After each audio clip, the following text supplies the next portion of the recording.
The morning sun barely touched the horizon when 12-year-old David opened his eyes. The small room he shared with his younger sister was cold, and he could see his breath in the air. Their house sat at the edge of town, a modest structure with walls that had seen better days and a roof that leaked when it rained hard. But it was home, and David never complained. He heard his mother moving around in the kitchen, preparing for another long day of work. She'd been doing laundry for other families in town ever since his father passed away 3 years ago. David remembered those days clearly, how everything changed overnight. His father had been a carpenter, always building things, always showing David how machines worked and why things fit together the way they did. Those memories stayed with David, shaping the way he looked at the world. Getting ready for school was a simple routine. David wore the same uniform he had worn for 2 years now. The pants were too short, stopping well above his ankles, and the shirt had been patched several times by his mother's careful hands. His shoes had holes in the soles, but he had learned to walk in a way that kept his socks from getting too wet on rainy days. Other kids noticed these things. They always did. The walk to Riverside Primary School took about 30 minutes. David didn't mind. It gave him time to think, to observe the neighborhood waking up, to watch how things worked. He noticed which houses had dogs that barked at the same time every morning, which shops opened first, how the traffic lights changed their patterns during rush hour. His mind was always collecting information, always asking questions that he kept to himself. When he arrived at school, the contrast between his world and everyone else's became impossible to ignore. The parking lot filled with expensive cars dropping off students who carried brand new backpacks and the latest gadgets. David walked through the gates with his worn cloth bag that his mother had sewn from old curtains. It held his notebooks, most of them half-used ones he had found in the recycling bin, and a single pencil he guarded carefully because buying a new one meant his mother would have to work an extra hour. His classroom was on the second floor. David always sat in the back corner not because he wanted to hide, but because it gave him the best view of everything. From there, he could see the whole classroom, watch how the teacher explained things, observe how other students reacted and learned. He had discovered early on that watching was often more valuable than speaking. Mrs. Rivera, his mathematics teacher, was writing problems on the board when he entered. She was one of the few teachers who treated David with kindness, who seemed to see past his worn clothes and quiet nature. She had noticed something about him during the first week of school. While other students struggled with basic algebra, David solved problems in his head, often arriving at answers before she finished explaining the method. But having a sharp mind didn't make school any easier for David. He couldn't afford textbooks, so he relied on borrowing them during class and trying to memorize as much as possible. He couldn't participate in study groups because they met at coffee shops or each other's houses, places where he didn't fit in. He couldn't buy the materials needed for science projects or art assignments. Teachers would announce projects that required poster boards, markers, colored paper, and David would feel his stomach sink, knowing he would have to improvise with whatever he could find. Lunchtime was perhaps the hardest part of David's day. While other students crowded the cafeteria, buying hot meals and snacks, David usually sat alone under a tree in the schoolyard. Sometimes his mother packed him a simple sandwich, but often there wasn't enough food at home for that. On those days, he would drink water from the fountain and tell himself he wasn't really hungry. He had become good at lying to himself about such things. The other students had stopped trying to include him in their groups long ago. It wasn't that they were cruel exactly. They simply existed in a different world. They talked about movies they had seen, games they played, places they had traveled during holidays. David had nothing to contribute to these conversations. His life consisted of school, home, and the streets in between. But he didn't feel sorry for himself. Instead, he watched and learned. What David lacked in resources, he made up for with observation. While walking home from school, he would stop by the auto repair shop and watch mechanics work on cars, learning how engines functioned. He would visit the hardware store and study how different tools were designed. He would spend time at the town library, the one place where he had access to books and information, reading everything he could find about mathematics, science, and engineering. At home, David had become the family's unofficial repair person. When the fan stopped working, he figured out it was a loose wire. When the door handle broke, He fashioned a new one from spare parts. When his sister's toy stopped making sounds, he opened it up and discovered a corroded battery terminal, which he cleaned with vinegar and a toothbrush. His mother would watch him work with a mixture of pride and sadness, seeing her husband's curiosity and skill reflected in their son. His bedroom, small as it was, had become a workshop of sorts. In one corner, he kept a box of broken things he had collected from trash bins and junkyards. Old radios, broken clocks, discarded electronic toys, pieces of machinery that others considered worthless. To David, each item was a puzzle waiting to be solved, a teacher offering lessons about how the world worked. He would spend hours taking things apart and putting them back together, understanding their logic and design. The other students at school had no idea about this side of David's life. To them, he was just the poor kid who sat in the back, who never talked much, who wore the same clothes every week. They didn't know that he could fix almost anything, that he understood complex mathematical concepts that wouldn't be taught until high school, that his mind worked differently from theirs, seeing connections and patterns that others missed. Mrs. Rivera knew, though. She had caught glimpses of his potential in the way he solved problems, in the questions he asked when he thought no one was listening, in the careful way he studied diagrams in textbooks during the brief time he could borrow them. She had tried to help, offering to let him borrow books to take home, giving him extra paper when she noticed his notebooks running out. But there was only so much one teacher could do. David never asked for help or special treatment. His pride wouldn't allow it, and besides, he had learned early that the world didn't owe him anything. What he had, he earned through observation, practice, and an unwillingness to give up. Every problem he solved, every machine he understood, every concept he mastered felt like a small victory against circumstances that seemed determined to hold him back. As the school day ended and students rushed out to their after-school activities and tutoring sessions, David gathered his meager belongings and prepared for the walk home. Tomorrow would bring more of the same, more stares at his worn clothes, more moments of feeling invisible, more challenges of learning without proper resources. But it would also bring more opportunities to observe, to learn, to grow. He didn't know it yet, but everything he had learned through struggle and observation was preparing him for something remarkable. His ability to see what others missed, to understand complex systems through careful study, to solve problems with limited resources. These skills were about to be tested in a way that would change not just his life, but his entire school's perception of what was possible. For now, though he was just David, the quiet boy walking home in shoes with holes, his mind full of questions and his pockets empty, heading back to help his mother with whatever needed fixing today. The following Monday morning started like any other, but there was an unusual buzz in the air at Riverside Primary School. Students whispered excitedly as they filed into the auditorium for the weekly assembly. David took his usual spot near the back, curious about what had everyone so animated. Principal Anderson stood at the podium, his tall frame commanding attention even before he spoke. He was a man in his early 50s, known for his strict discipline and high standards. He had been running the school for nearly 20 years and prided himself on maintaining its reputation as one of the best in the district. Students respected him, though more out of fear than affection. The assembly began with the usual announcements about upcoming events and reminders about school rules. Then Principal Anderson's tone shifted, becoming more serious and engaged. He cleared his throat and looked out across the sea of young faces before him. "Students, I want to talk to you about something important today," he began. "As you know, our annual Science and Mathematics exhibition is coming up in 6 weeks. This year, I've decided to do something different. Instead of just asking you to create projects on topics of your choice, I'm going to present you with a real challenge, a problem that has stumped adults, including myself." The auditorium grew quieter. Even the usual troublemakers in the front rows seemed interested. Principal Anderson clicked a remote, and an image appeared on the screen behind him. It showed the old water pump that stood in the center of the town square, a landmark that had been there for decades. He pointed to his hand-drawn diagram showing the coefficient values and the calculated expansion rates.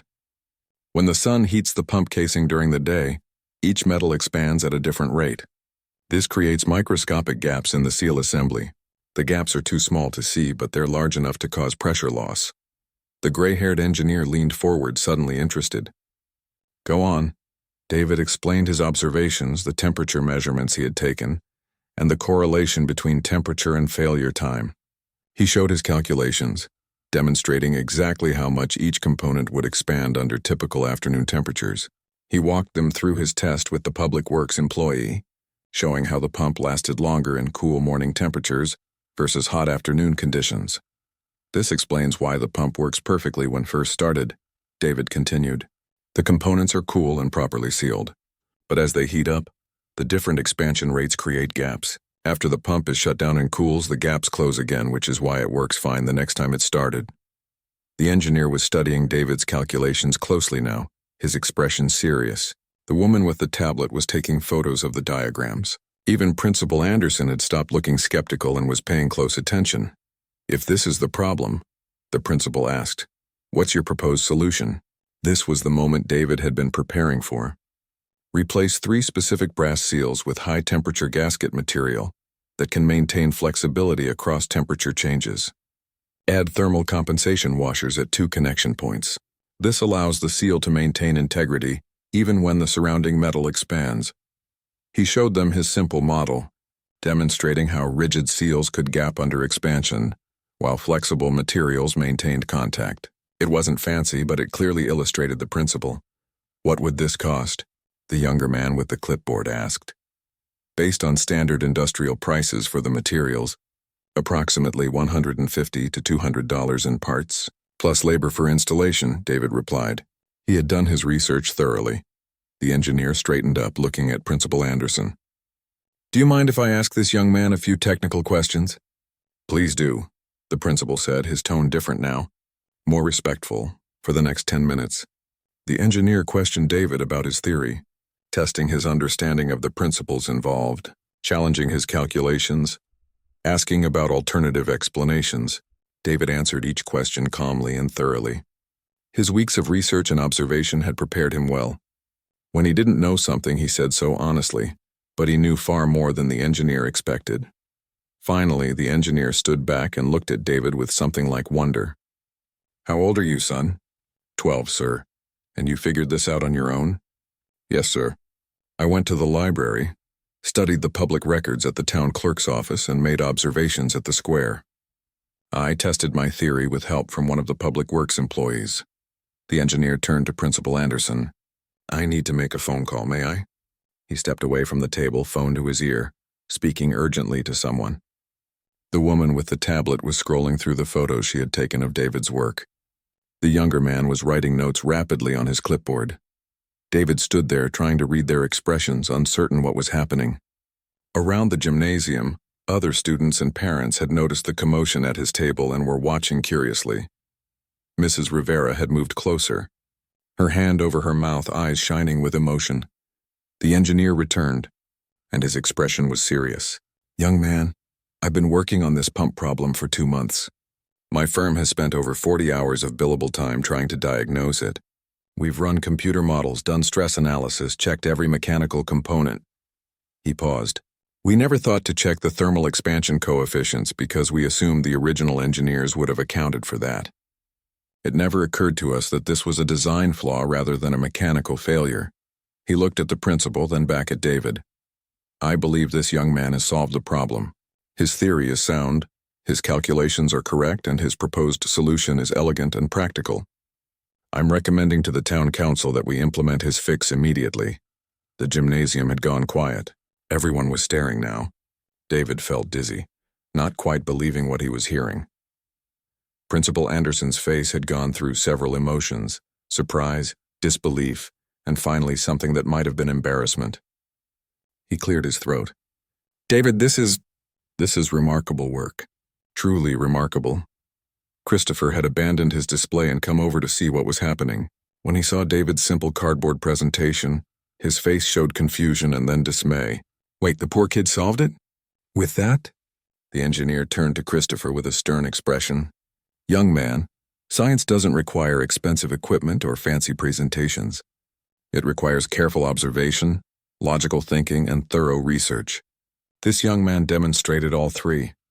Patricia had joined the growing crowd around David's table. She looked at his hand-drawn diagrams and calculations, comparing them mentally to her expensive engineering report. "But I had professional engineers helping me," she said quietly. "And yet they missed what this young man found," the woman with the tablet said, not unkindly. "Sometimes fresh eyes see things that experts overlook. Professionals can get tunnel vision, focusing on complex problems and missing simple explanations."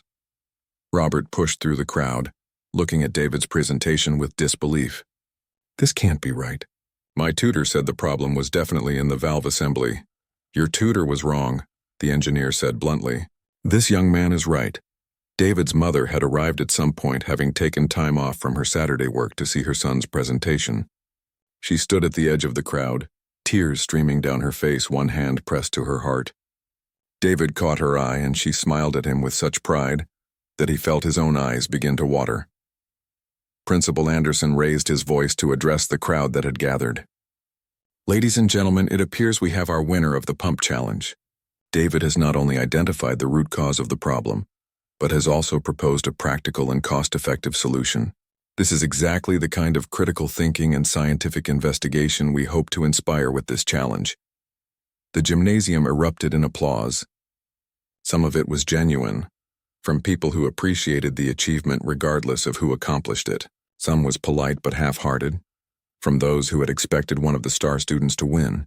David's classmates had mixed reactions. Some looked impressed, others shocked, a few seemed resentful. But David wasn't paying attention to any of that. He was looking at his mother, who was making her way through the crowd toward him. When she reached him, she pulled him into a tight hug, not caring who was watching.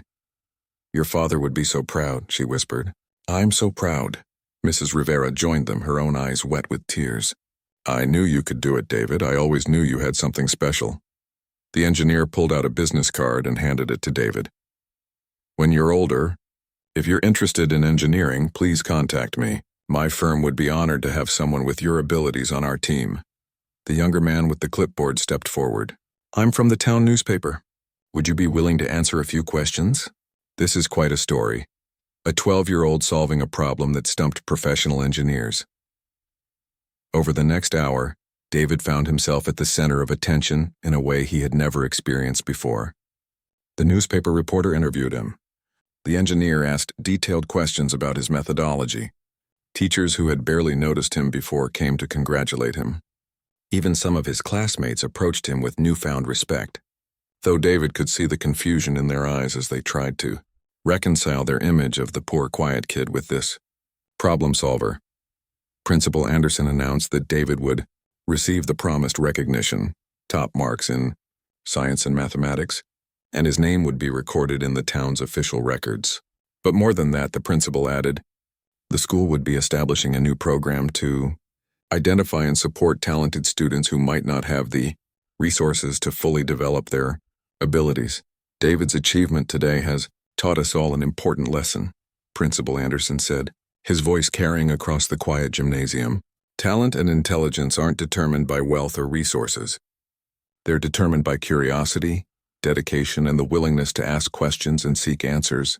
We need to make sure every student in this school has the opportunity to reach their full potential, regardless of their circumstances. It was a pretty speech, and David appreciated the sentiment, even if he suspected it came partly from the principal's embarrassment at having underestimated him so badly. But what mattered more to David was seeing his mother's proud face, feeling Mrs. Rivera's supportive hand on his shoulder, and knowing that he had solved a real problem that mattered to his community. As the exhibition wound down and families began leaving, David carefully packed up his cardboard display. It had served its purpose. The work itself had been what mattered, not the presentation. His father had taught him that, and David had proven it true. The numbers were small, measured in fractions of millimeters, but they were significant. When the pump was cool, all the components fit together perfectly, but as the sun heated the casing, the different metals expanded at different rates. This created microscopic gaps in the seal assembly, gaps too small to see but large enough to let pressure escape. It explained everything. Why the pump worked perfectly when first started. Why it failed consistently after 20 minutes, which was roughly how long it took for the components to heat up enough to create critical gaps. Why the problem persisted regardless of mechanical repairs, because nothing was actually broken. It was just a design flaw that only manifested under specific temperature conditions. David barely slept that night. He kept running through the calculations, checking and rechecking his theory. It made sense. It explained all the symptoms. But he needed to be sure. He needed to test it somehow. The next day was Saturday. David woke up early before sunrise and headed to the town square. The night had been cool and the pump was cold to the touch. He sat on his bench and waited. Just after 6 in the morning, the same worker from the Public Works Department arrived. David recognized him immediately. "You're here early, kid," the worker said, surprised. "I wanted to ask you something," David said. "Could you run the pump now while it's still cool? And then maybe run it again later when it's hot?" The worker looked puzzled. "Why?" "I'm testing a theory." "About the temperature?" The worker shrugged. "I've got nothing better to do on a Saturday morning, and the boss wants this thing fixed." "Sure, why not?" He started the pump. David timed it carefully. With the cool morning temperature, the pump ran for 35 minutes before showing any pressure loss. And even then, the decline was much more gradual than what David had observed during hot afternoons. "Interesting," the worker muttered. "It's lasting longer than usual." "Can we try again around noon?" David asked. "When it's hottest?" The worker agreed, curious now about what the kid was on to. They both waited in the square, the worker reading a newspaper while David took temperature measurements and made notes.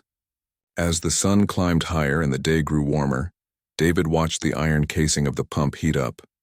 At noon, with the sun directly overhead and the temperature at its peak, they ran the pump again. This time the pressure started dropping after just 18 minutes. The worker stared at his watch, then at the pump, then at David. "How did you know that would happen?" David explained his theory simply and clearly. The worker listened, his eyes growing wider. When David finished, the worker stood up and pulled out his phone. "I need to call my supervisor, and probably the engineer." "Kid, if you're right about this." "I think I am," David said quietly. "But I need to prove it properly, and I need to figure out a solution." That was the key, wasn't it? Identifying the problem was only half the challenge. He needed to propose a fix, and it needed to be a fix that was practical and affordable, not something that would cost the town another fortune. David spent the rest of the weekend in his room, surrounded by his salvaged parts and borrowed books. He needed to find a solution that would compensate for the thermal expansion without requiring a complete rebuild of the pump. The answer came to him while he was looking at an old washing machine part. Washers and gaskets. What if they replaced some of the rigid metal seals with materials that could flex slightly? Materials that could maintain their seal even when the surrounding metal expanded. He researched materials that had better thermal stability than brass. He found specifications for high-temperature seals used in industrial applications. They weren't exotic or expensive, just different materials chosen for their thermal properties rather than just their durability. By Sunday evening, David had a complete solution worked out. Replace 3 specific seals in the pump assembly with high-temperature resistant materials. Add thermal washers at 2 key connection points. These simple changes would maintain the seal integrity, even as the surrounding metals expanded with heat. Total cost of materials less than $200. Compare that to the thousands already spent on fruitless repairs. But now came the hard part. He had to present this solution. He had to convince people that he, a 12-year-old kid in worn-out clothes, had solved a problem that had stumped professional engineers. The thought terrified him. What if they laughed? What if they dismissed him without even listening? David looked at his notes, at his calculations, at the careful diagrams he had drawn on his scrap paper. He thought about his father, who had always told him that good ideas didn't care who had them. Truth was truth regardless of who spoke it. He decided he would present his solution at the exhibition, just like the principal had challenged them to do. He would do it properly with all his evidence and calculations, and he would let the work speak for itself. The exhibition was now just 1 week away. The week before the exhibition passed in a blur of nervous preparation. David spent every spare moment refining his presentation, checking his calculations one more time, and gathering whatever materials he could find to demonstrate his theory. He knew his presentation would look nothing like the elaborate displays the wealthy students were preparing, but he hoped that the strength of his idea would make up for the humble presentation. At school, the excitement was building. Students who had participated in the pump challenge were making their final preparations. The gymnasium had been transformed into an exhibition hall, with tables set up for each presenter. David watched as other students arrived with their parents, carrying expensive display boards, printed posters, and professional-looking models.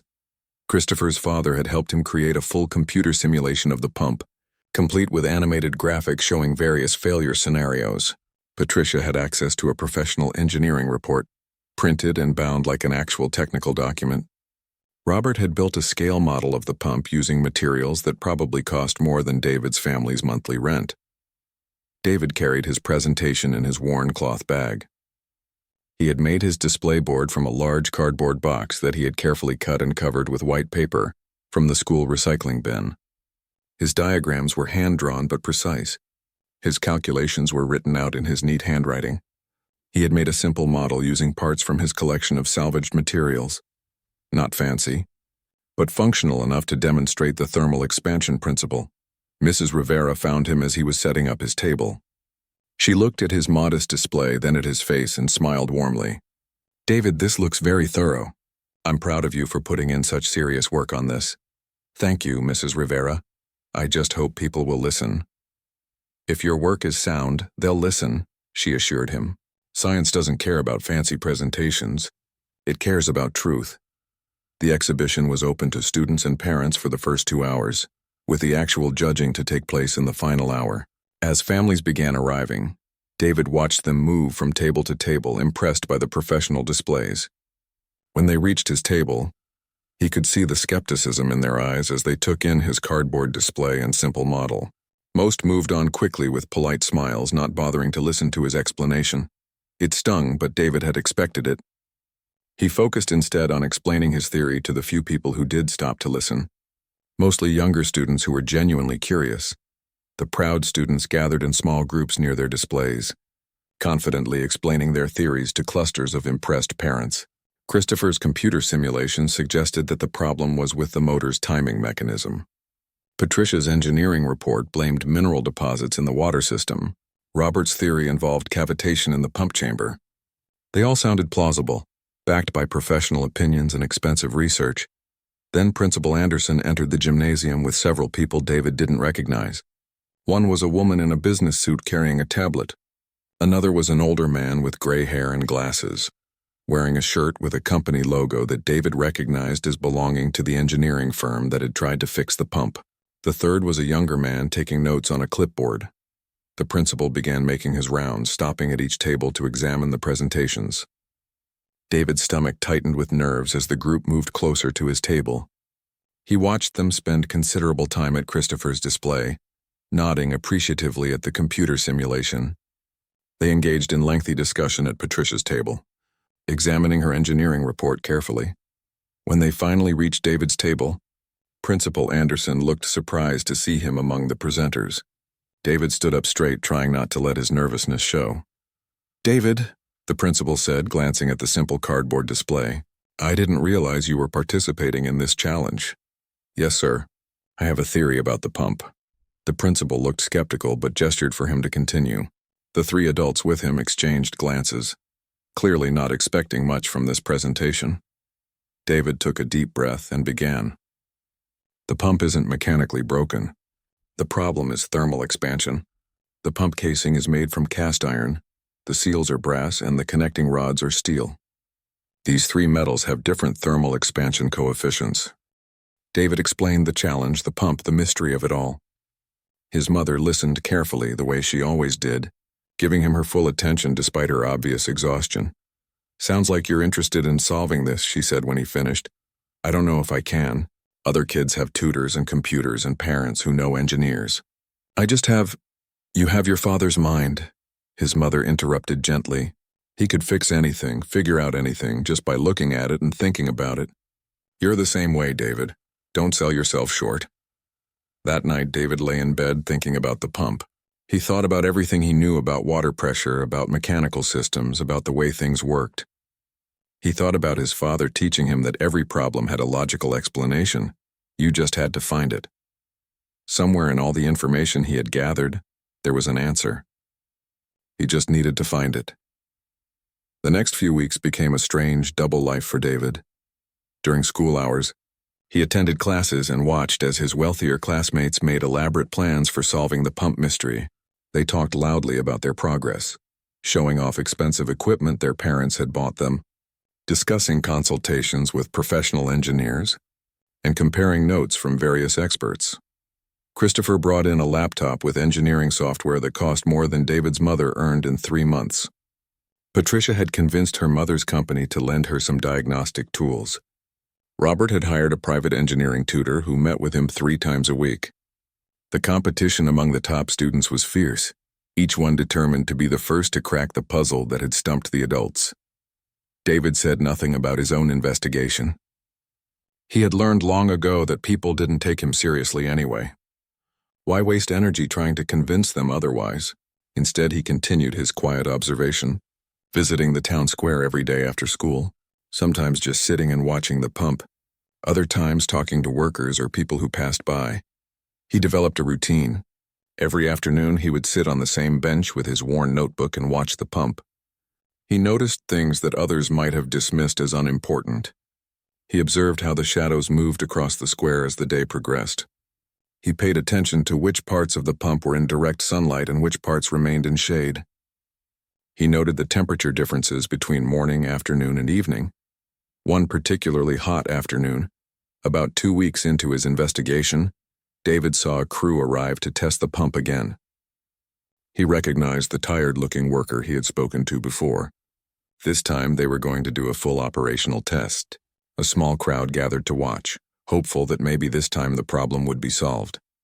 The worker opened the main panel and started the pump. Water began flowing from the spout, strong and steady. People nodded approvingly. Children came to fill cups and bottles, enjoying the cold water on the hot day. David looked at his watch and began timing. He also pulled out a small thermometer he had borrowed from the school science lab without asking, hoping no one would notice its absence for a day. The pump ran beautifully for the first 10 minutes. The worker smiled, looking hopeful. But David was watching something else. He was watching the iron casing of the pump, particularly the sections that were in direct sunlight. The afternoon sun was beating down hard and the metal was getting hot to the touch. He carefully placed his thermometer against different parts of the pump, noting the temperatures in his notebook. 15 minutes in, the water pressure began to drop slightly. The worker's smile faded. By 20 minutes, the flow had weakened noticeably. At 25 minutes, it was barely a trickle. The worker shut it down with a frustrated shake of his head. The crowd dispersed, disappointed once again, but David stayed. He stayed and watched as the pump cooled down in the lengthening shadows of late afternoon. He placed his thermometer against the same spots he had measured before, noting how quickly the temperature dropped once the sun moved behind the buildings. An idea was forming in his mind, but he needed more information. He needed to understand exactly how the pump was constructed, what materials were used, and how they might behave under different conditions. The problem was he didn't have access to the detailed blueprints or engineering specifications. That evening, David went to the town library. It was an old building, quiet and peaceful, with a librarian named Ms. Peterson who had always been kind to him. She looked up from her desk when he entered. "Back again, David? That's 3 days in a row." "I'm researching something for school," he explained, which was true, even if it wasn't exactly a class assignment. Ms. Peterson helped him find books on mechanical engineering, thermodynamics, and material science. The books were old, some from decades ago, but the principles they explained were timeless. David sat at a corner table and read until the library closed at 8 o'clock. He learned about thermal expansion, how different metals expand and contract at different rates when heated and cooled. He read about seal mechanisms and how tiny gaps, invisible to the naked eye, could cause pressure loss in closed systems. When he got home, his mother had already gone to bed, exhausted from her long day. David's little sister was asleep too. He sat at the small desk in his room, surrounded by his collection of broken machines and spare parts. He pulled out an old metal box he had found in a junkyard weeks ago, and a few different types of metal pieces. Using a candle to provide heat, he tested his theory on a small scale. He heated different pieces of metal and watched how they expanded. He noticed that some metals expanded more than others. He noticed that when 2 different metals were joined together, The different expansion rates could create gaps. Small gaps, gaps that would be invisible until you knew to look for them. The next day at school, during a rare moment when Mrs. Rivera had some free time, David approached her desk nervously. She looked up from the papers she was grading and smiled at him. "David, what can I do for you?" "Mrs. Rivera, do you know anything about the materials used in the town square pump? Like what kind of metal it's made from?" She looked surprised by the question. "I don't, but I imagine the town clerk's office would have that information in the original installation records." "Why do you ask?" David hesitated. He wasn't ready to share his theory yet, not until he was more certain. "Just curious. For the challenge."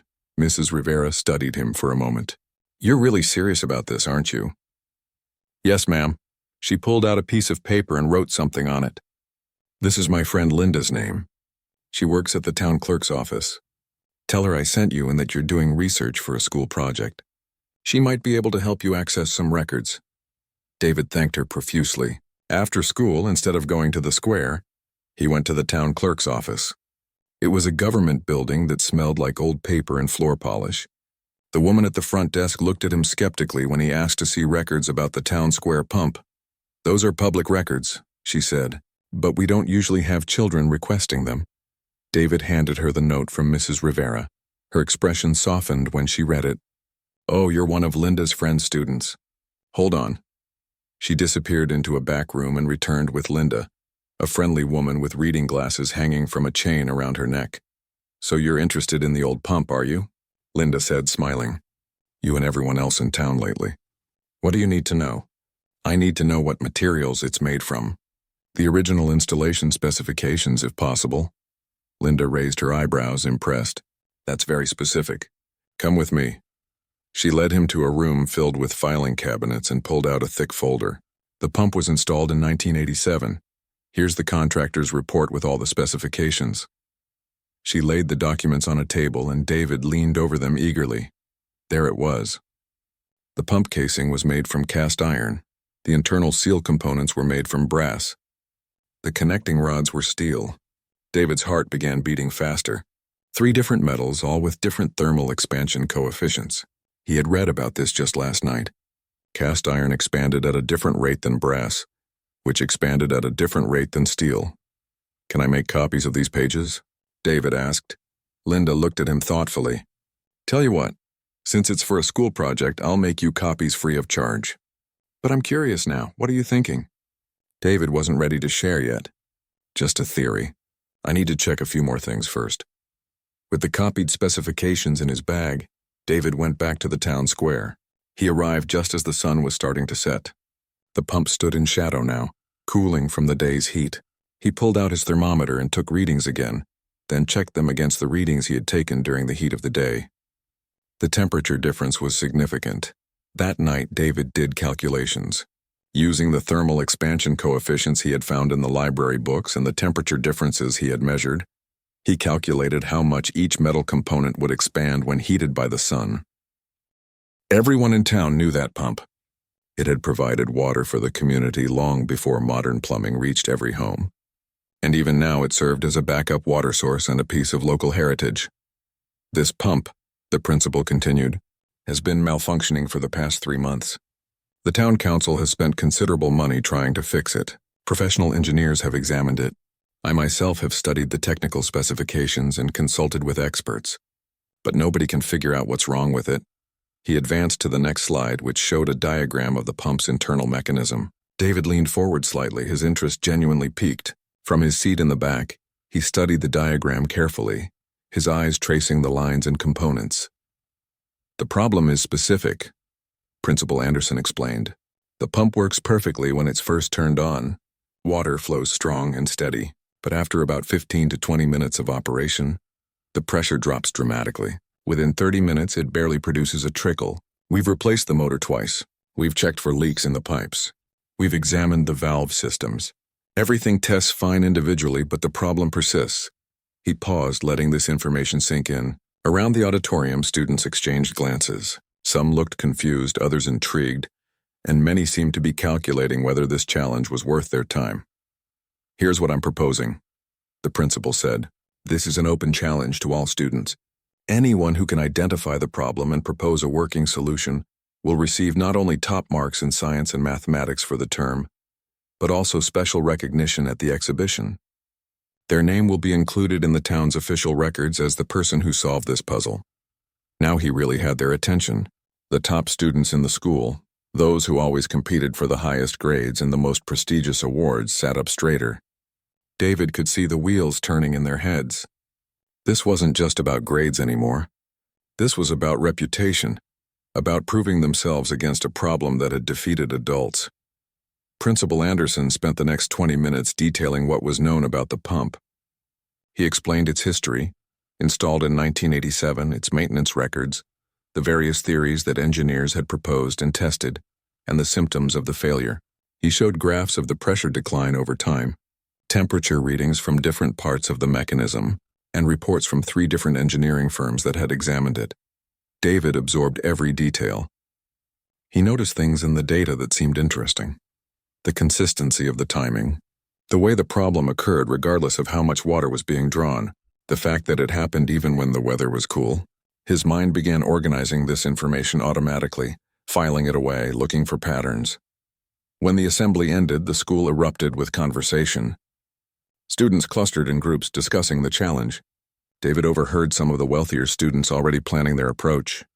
"My dad knows an engineer at the university," one boy named Christopher was saying to his friends. "I'll ask him to help me analyze the problem. Maybe we can use some simulation software." "My mom has connections at the tech company downtown," a girl named Patricia added. "They have access to diagnostic equipment that might help us test the system." Another student, Robert, who always wore expensive designer clothes and whose family owned several businesses in town, was already on his phone. "I'm calling my tutor right now. If we start working on this today, we'll have the answer before anyone else." David walked past these conversations without participating. He had no connections, no access to university engineers or expensive equipment or private tutors. What he had was his own mind and his ability to observe. The question was whether that would be enough. During lunch period, while other students continued discussing the challenge in excited groups, David made a decision. Instead of sitting under his usual tree, he walked to the town square. It was only a 15-minute walk from school, and he had enough time before the afternoon classes began. The square was busy with the usual midday activity. Vendors sold fruits and vegetables, people sat on benches reading newspapers, and children played near the fountain. And there, in the center of it all, stood the old water pump. It looked innocent enough. A tall iron structure, painted dark green, with a handle on one side and a spout where water would flow out.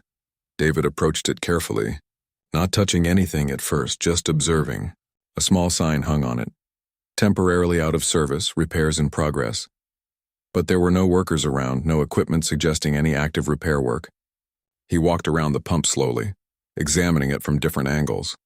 A man sitting on a nearby bench noticed David's interest. "You curious about that old thing, kid?" he called out. David nodded. "I heard it's not working right." The man laughed, but it wasn't a mean laugh. "Not working right is putting it mildly. That pump has been the town's headache for months now. My brother works for the Public Works Department, and he says they've tried everything, spent thousands of dollars already. It's become a bit of a joke down at the town hall." "What exactly happens when they try to use it?" David asked. The man seemed happy to have someone to talk to. "Well, from what my brother tells me, it starts out fine. Water comes out strong and clear. But then, like clockwork, after about 20 minutes, it just loses power. The water slows to a trickle, and eventually it barely works at all. They shut it down, let it rest for a few hours, and when they turn it on again, same thing happens. Works great at first, then dies down." David thanked the man and continued his observation. He noticed scuff marks on the ground around the pump's base, evidence of the various workers who had been there. He saw where panels had been opened and closed, where measurements had been taken. Someone had even left chalk marks on various parts of the mechanism, probably indicating where tests had been performed. He checked his watch. He needed to get back to school, but he made a mental note to return. This puzzle had caught his imagination in a way that classroom assignments rarely did. This was real. This mattered to people. And everyone said it couldn't be solved. The afternoon classes dragged by slowly. David's mind kept returning to the pump, replaying the information Principal Anderson had shared, thinking about what the man in the square had told him, visualizing the diagram he had seen. His science teacher, Mr. Kumar, noticed his distraction. "David, are you with us?" Mr. Kumar asked, not unkindly. "Yes, sir." "Sorry, sir." Mr. Kumar smiled slightly. "Thinking about the pump challenge, I assume? You and half the school. Well, if you're going to daydream, at least make it productive daydreaming." After school, instead of heading straight home, David returned to the town square. This time he brought his notebook, the one with only a few pages left, and a pencil. He sat on the bench where the man had been earlier and simply watched the pump. A worker from the Public Works Department arrived around 4 o'clock. He unlocked a panel on the side of the pump and did something inside. Then he moved to another panel and checked something else. David got up and walked closer, trying not to be too obvious about his interest. "Excuse me, sir," David said quietly. "Is the pump working today?" The worker looked up, surprised to see a kid showing interest. He was a middle-aged man with grease stains on his uniform and tired eyes. "Not yet, son. We're still trying to figure out what's wrong with it." "Why do you ask?" "I'm just curious. I heard about the problem at school." The worker sighed. "Yeah, the principal's big challenge, right? I heard about that. Between you and me, kid, if the engineers can't figure it out, I don't know how students are supposed to." "No offense, none taken," David said. "But can I ask you something? Does the pump always stop working after the same amount of time?" The worker nodded. "Pretty much. Give or take a couple of minutes. It's weird, actually. Very consistent. That's one of the things that's so strange about it." "And does it matter what time of day you run it?" The worker thought about that. "You know, now that you mention it, we've mostly tested it during the day. Morning or afternoon, usually. That's when we have staff available." David made a note of this. "Has anyone tried running it at night? Or very early in the morning?" The worker scratched his head. "I don't think so." "Why would that matter?" "I don't know yet," David admitted. "Just wondering," the worker smiled at him. "You're a curious kid. That's good. Keep asking questions. That's how people figure things out." He closed the panel and locked it. "Sorry I can't let you watch me work. Safety regulations and all that. I understand. Thank you for talking to me." As David walked home that evening, his mind was racing. He had noticed something in what the worker said, something about consistency. Problems that were consistent had causes that were consistent. Random failures suggested random causes, but this wasn't random. This was predictable. That meant something was affecting the pump in a predictable way. But what? When he got home, his mother was folding laundry in the small living room. She looked up and smiled when he entered, but her smile faded slightly when she saw his expression. "Everything okay, David?" "Yes, Ma, just thinking about something from school." She set down the shirt she was folding. "Want to talk about it?"